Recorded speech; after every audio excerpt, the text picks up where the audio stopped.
USASA Weekly, a show that is dedicated to covering United Women's Soccer, a national pro-am league with your host, Jonathan Ward. Each and every week, we will highlight players, supporters, and staff of the clubs we all pride ourselves to support in North America. The UWS is a league that is committed to advancing women's soccer.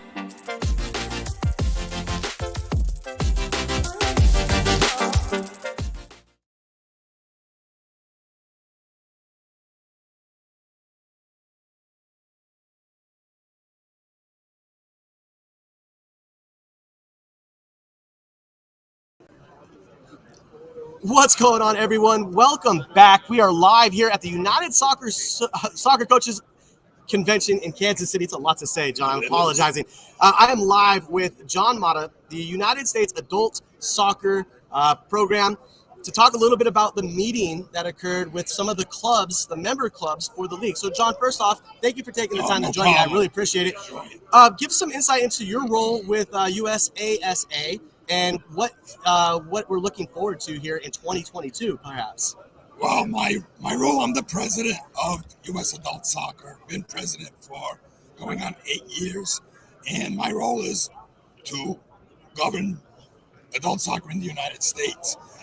We currently have 220,000 members we registered last year. Pretty much all of the adult soccer in the United States.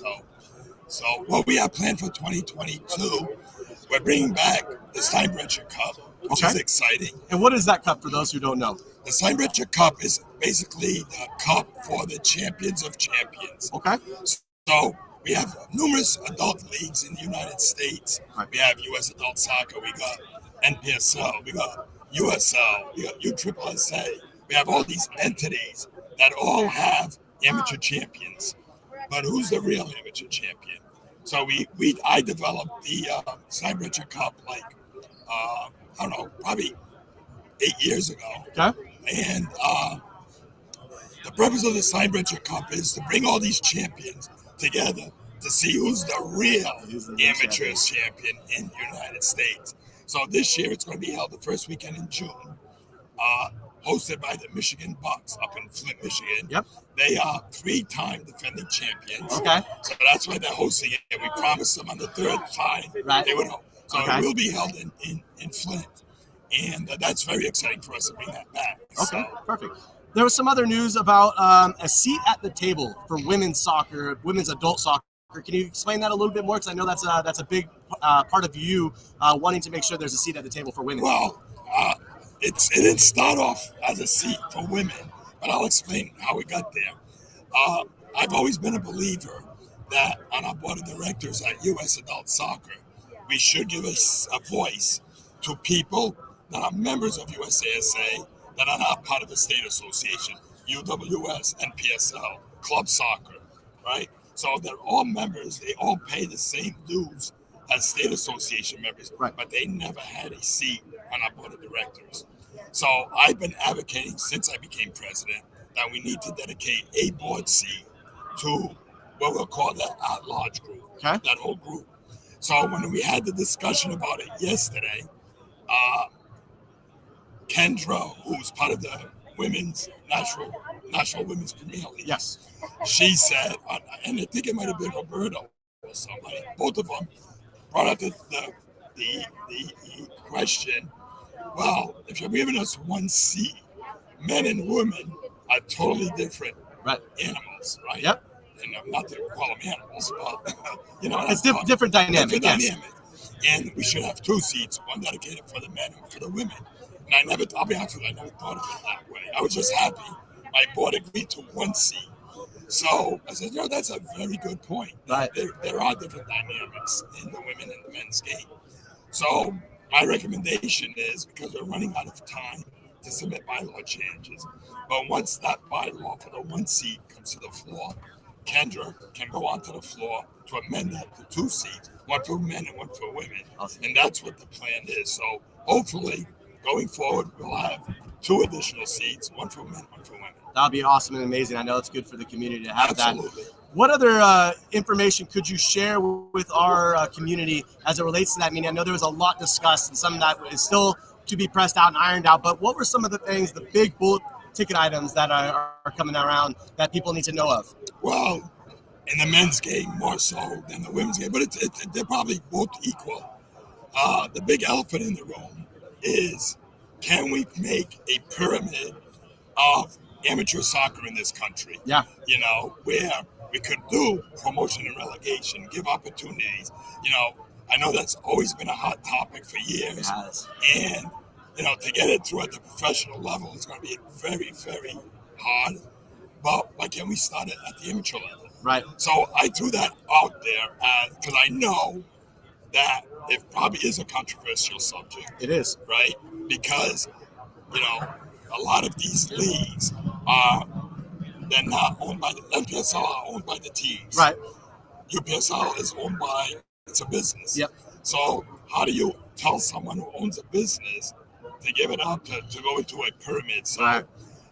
When I put it out there yesterday, we got no pushback. I don't know what they were thinking, but we got no pushback. But at least what we agreed to is, let's keep that conversation going. Right. And what we're going to do is we're putting together a little task force of one member from each group. Okay. To continue with that dialogue. Right. And if it doesn't get to where we think it should be, they can come up with ideas that's going to enhance the men and women's amateur game in this country to make it, really great. Robust. So, robust. And that's going to be both on the men and the women's side. Yep. Okay. And again, this meeting taking place, we're talking pyramid. I would be doing a disservice if I didn't ask the question. You brought it up in our AGM last night about an open cup. Absolutely. Can you kind of give us some idea? Because I think in America, the men have an open cup, and it's always been a conversation of why women don't have that same opportunity. Can you give us some insight and some idea of what that could potentially be and when we could possibly see this? Okay, absolutely. About 8 years ago, I was chairman of the U.S. Open Cup for U.S. Soccer. Correct. So when I was chairman, I remember at an Open Cup meeting, Sunil Gulati was president. He was at the meeting, and I threw him the question. I go, Sunil, when are we going to have a women's Open Cup in this country? And his answer to me, which made total sense, the Women's Professional League was in its infancy. Says, John, right now, the Women's Professional League is having a hard time just staying afloat, which we know. They ended up going bankrupt, that group, right? So we got to give them time to get on their feet, get established before we put, more games, more travel onto their schedule, which they're probably not going to be able to handle. But that was 8 years ago. So now 8 years forward. Totally different years. I made a commitment that I'm going to bring it up to the Open Cup Committee again to bring that conversation back in. And the good thing is, with USL coming in with the Division III Professional Women's League, I think we might get support from them, right, about this. And my commitment is, if U.S. Soccer is not ready to do a full Open Cup, U.S. Adult Soccer can probably start at the amateur level and at least get the ball rolling to give these ladies an opportunity for another competition. If everybody can remember, pre-MLS, before MLS came into existence in the 90s, the U.S. Open Cup, as we know it today, was run by U.S. Adult Soccer. Correct. U.S. Soccer had no interest in the Open Cup, and we did it for years and years and years.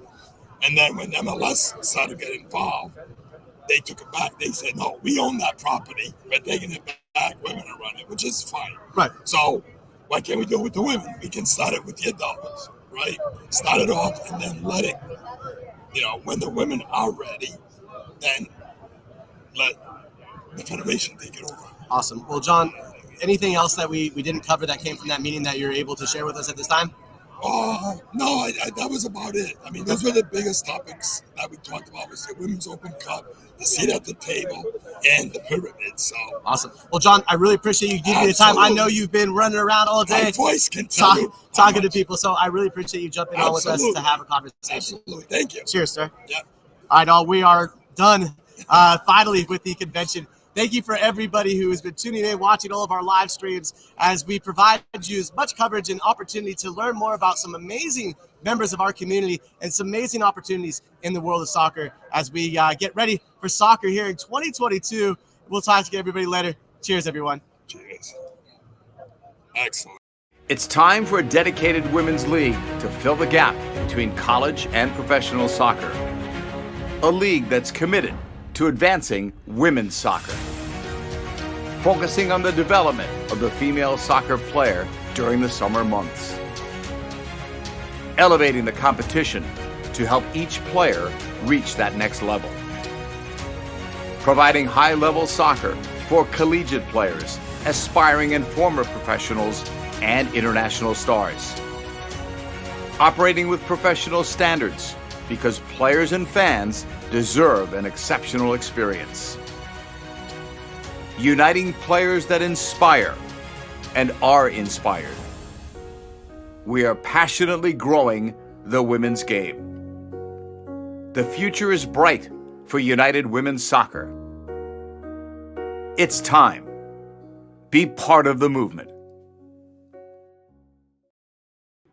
You were number 100, the 100 video on I didn't listen to it. And that was 101. So I you did tagged. a lot of content. So I